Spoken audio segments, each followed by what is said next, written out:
अस्सलाम वालेकुम, मैं हूं आपकी होस्ट अलीशा मजीद। आज हम बात करेंगे योगा पे, जो कि बहुत ज़्यादा इम्पॉर्टेंट है। जैसे कि आपने इस वीडियो में भी देखा कि लोगों का बहुत ज़्यादा रुझान हो रहा है योगा की तरफ, जो कि एक बहुत अच्छी बात है। ऐसी बहुत सारी बीमारियां होती हैं, ऐसे बहुत सारे मूड स्विंग्स होते हैं जिनको योगा के ज़रिए कंट्रोल किया जा सकता है, और ऐसी बहुत सारी चीज़ें होती हैं जो हमें डिस्टर्ब कर रही होती हैं और एंजाइटी को बढ़ावा दे रही होती हैं। तो इन सब चीज़ों को योगा के ज़रिए कैसे कंट्रोल किया जा सकता है, और योगा को करने का तरीक़ाकार क्या होता है, और बाकायदा कितनी देर तक योगा को किया जा सकता है, इन सब के बारे में जानने के लिए आज हमारे साथ हैं yoga expert and lecturer of gift university Tayyab Habib. अस्सलाम वालेकुम। वालेकुम सलाम। कैसे हैं सर? बहुत शुक्रिया, thank you very much first of all Alisha for inviting me and that is such a really great going to be a show now. Thank you so much sir कि आपने हमारे लिए अपना कीमती वक्त निकाला। तो सर, सबसे पहले मैं ये पूछना चाहूँगी कि योगा कितना फ़ायदेमंद है हमारे लिए, हमारी फ़िटनेस के लिहाज से, मतलब इसको हमारी ज़िंदगी में शामिल करना क्यों इतना ज़रूरी? राइट सबसे पहले तो हमें ये समझना पड़ेगा कि इसको आजकल बड़ा मिसकंसेप्चुअली लिया जा रहा है योगा को। जैसे पहले ही आपने बता दिया कि anxiety and stress and all these things which related to very much with psychological issues. तो योगा को अक्सर ये सिर्फ समझा जा रहा है कि इसको सिर्फ हम लोग या तो अपनी फ्लेक्सिबिलिटी बढ़ाने के लिए, या फिर हम लोग फिटनेस मेंटेन करने के लिए, या फिर अपनी बॉडी को थोड़ा सा स्ट्रेच करने के लिए करते हैं। So these are all the parts of yoga and ये एक बड़ी एक प्राइमरीली स्टेज है इसकी। सबसे पहले अब इसका जो मेन एम वो ये है कि इसको अपने आप को डिसिप्लिन करना with your mind and body and soul, तीनों चीज़ों को एक साथ सिंक्रोनाइज करके और फिर वो सारी चीज़ों की अचीवमेंट करना। और सवाल आपका थोड़ा सा मैं खुद से मोल्ड करूँगा कि आपने कहा कि योगा किस तरह से इम्पोर्टेंट है लाइफ में। अगर हम इसको ऐसे कहें कि मॉडर्न लाइफ में कैसे है, क्योंकि आजकल हम लोगों की लाइफ इतनी हैक्टिक हो चुकी है और इतनी मोनोटोनस इसमें आ चुकी है कि हम लोग एक रूटीन वर्क से हट के, और या फिर वो एक ही चीज़ को बार बार किए जाते हैं जिसमें हम अपने लिए टाइम नहीं निकाल रहे।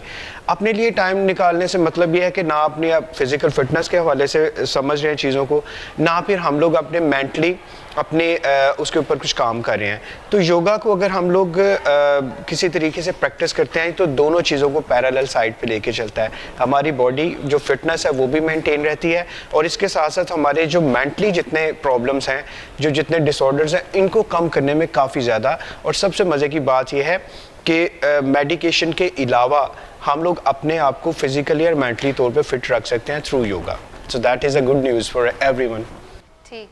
तो सर, जैसे कि हमने पहले बात की कि लोगों के मूड स्विंग्स होते हैं, अचानक बैठे बैठे चिड़चिड़ापन और एंजाइटी होने लग जाती है, तो इन सब चीज़ों को योगा के ज़रिए कैसे, कितना हेल्पफुल हो सकता है योगा इन सब चीज़ों को कंट्रोल करने के? Yoga is very much helpful for all this. Actually ये जितने भी हैं अमेरिकन साइकोलॉजिकल एसोसिएशन है, क्योंकि because I am a student and teacher of psychology, तो आई मस्ट एडमिट हियर कि जो अमेरिकन साइकोलॉजिकल एसोसिएशन है, उस लिहाज से यहाँ पे काफ़ी ज़्यादा रिसर्चेज हुई, और जो चीज़ सामने निकल के आई, हमारा जो एंडोक्राइन सिस्टम है उसमें हमारे जो हार्मोन्स हैं ये डिसबैलेंस होते हैं। जब ये डिसबैलेंस होते हैं तो हमारा एंगर जो है या तो वो शूट कर जाता है। जब भी कॉर्टिसोल लेवल हमारा बढ़ता है हमारे ब्लड में, तो उससे या तो मूड स्विंग्स आना शुरू हो जाते हैं, and one remains in a clouds of emotions.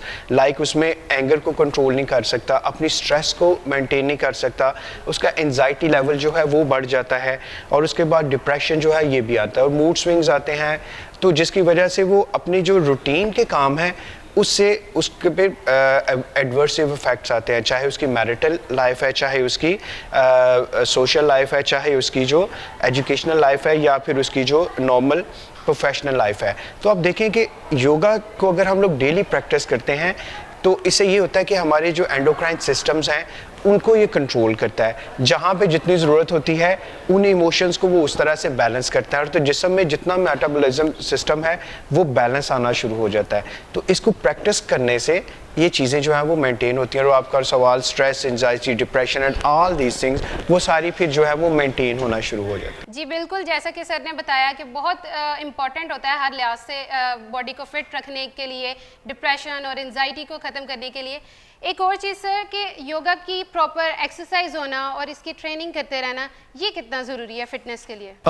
Fitness के लिए तो बहुत ही इम्पोर्टेंट है कि अगर आप वाकई चाह रहे हो कि आप मेंटली एंड फिजिकली, मैं बार बार आप फिटनेस और मैं दोनों चीज़ों को साथ ले रहा हूँ, क्योंकि जो WHO है, वर्ल्ड हेल्थ ऑर्गेनाइजेशन ने, उसने सिर्फ अब जो नई इसकी डेफिनेशन आई है हेल्थ की डेफिनेशन सिर्फ नहीं, ये नहीं कि you are healthy if you are physically fit, वो कहते हैं कि you are healthy if you are mentally and physically fit.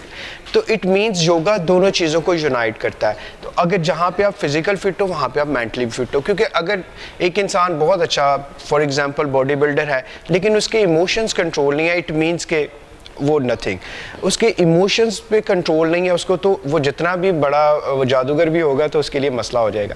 तो योगा को प्रैक्टिस करते रहने से दोनों चीज़ें जो हैं वो मेंटेन रहती हैं, सिंक रहती हैं एक दूसरे के साथ, और अपनी प्रेजेंस में बंदा जीना शुरू कर देता है। तो इसको प्रैक्टिस करने से ये दोनों चीज़ें जो अचीव हो जाती हैं।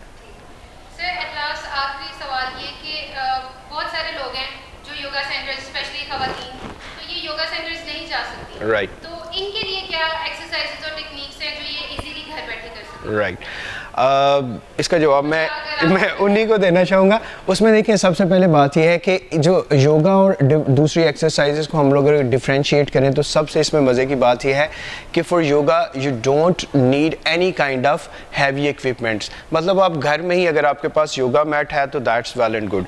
If you don't have a yoga mat तो आप कोई भी एक ब्लैंकेट का पीस भी नीचे बिछा लेते हैं तो उसके ऊपर प्रैक्टिस करना शुरू कर देते हैं, तो इससे आप एक रेगुलर उसमें, इसके लिए आपको हैवी मशीनरीज की ज़रूरत नहीं होती। नंबर 2, अगर आप किसी योगा हेल्थ क्लब में ज्वाइन करना चाहते हैं फ्री ऑफ कॉस्ट, तो पूरे पाकिस्तान में इस वक्त द वंडरफुल क्लब के नाम से भी फ्री ऑफ कॉस्ट फजर के बाद मेल्स एंड फीमेल्स के लिए फ्री क्लासेस वहाँ पे हम लोग पूरे पाकिस्तान में कर रहे हैं। कोई 160 के करीब क्लब्स हैं। अगर आप वहाँ पे भी नहीं जा सकते तो मेरा एक चैनल है yoga with THB, Taiyab, T for Taiyab, H for Habib and B for bird.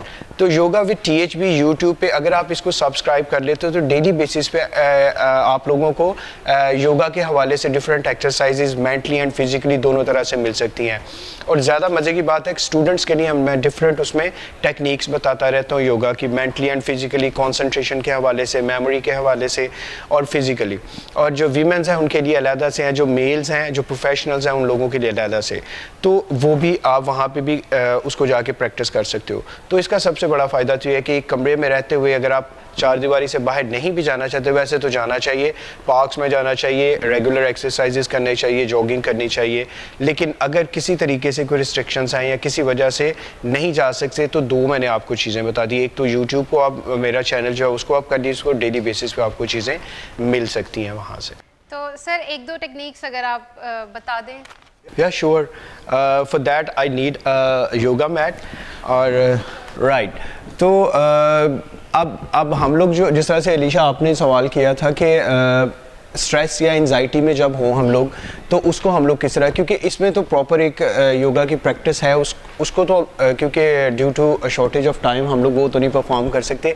एक मैं आपको टेक्निक में बता देता हूँ व्यूअर्स, जिसमें ये है कि whenever you are in a state of anxiety या स्ट्रेस और वो आपसे मैनेज या कंट्रोल नहीं हो रही, तो उसमें क्या करना होगा कि आप लोग बैठ जाइएगा। बल्कि आप ये सुबह के टाइम अगर आप किसी पार्क में करें तो बड़ी अच्छी बात है, अगर आप नहीं जा सकते तो घर में बैठे हुए भी प्रैक्टिस कर सकते हैं। इसमें आप इजी पोज में बैठिएगा, इसको इजी पोज कहते हैं। बिल्कुल रिलैक्स होकर बैठिएगा। आप कोशिश करें कि आपकी जो स्पाइन है, स्पाइन यानी हमारी रीढ़ की हड्डी, वो बिल्कुल सीधी होनी चाहिए। यहाँ से हमारे शोल्डर्स जो हैं ये पूरी तरह से रिलैक्स होने चाहिए। अब शोल्डर रिलैक्स होंगे और स्पाइन हमारी बिल्कुल सीधी होगी तो हम लोग कनेक्ट कर जाएंगे। एक्चुअली स्ट्रेस का अक्सर जो प्रॉब्लम आता है वो ये होता है, या तो हम लोग अपने पास्ट में रहते हैं या फिर हम लोग अपने फ्यूचर को कर रहे होते हैं, हम लोग अपने प्रेजेंट में नहीं रहते। तो अभी जो टेक्निक आपको बताने चाह रहा हूँ दैट इज़ अनुलोम विलोम, इसको कहते हैं ऑल्टरनेट नॉस्ट्रल ब्रीदिंग कहते हैं। इसमें यह है कि अपने प्रेजेंट में इंसान रहता है, उसे पता होता है कि मैं अपने आप को किस तरह से, तो जब इस स्टेट ऑफ माइंड में इंसान होता है अपने प्रेजेंट में, तो उसे पता चलता है एक्चुअली कि किन इमोशंस इमोशन से मैं गुजर रहा हूँ, whether I am stressful, whether I am in a anger situation, तो फिर उस तरह से उसको कंट्रोल करते हैं और जो नेक्स्ट फिर योगा के पोस्चर्स हैं वो उसी तरह से हम लोग परफॉर्म करते हैं।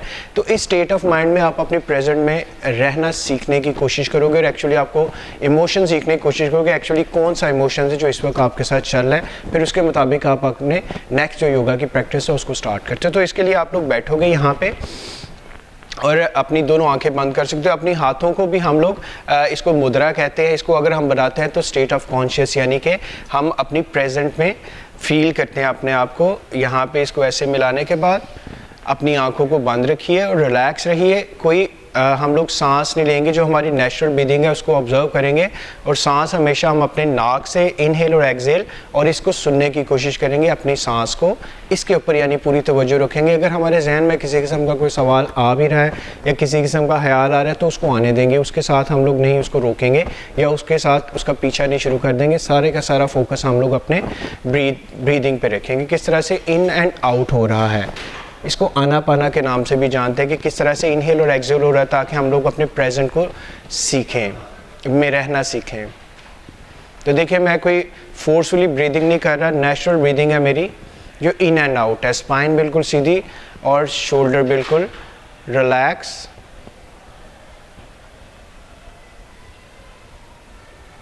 पूरा फोकस रखिए सिर्फ अपने इन एंड आउट पे।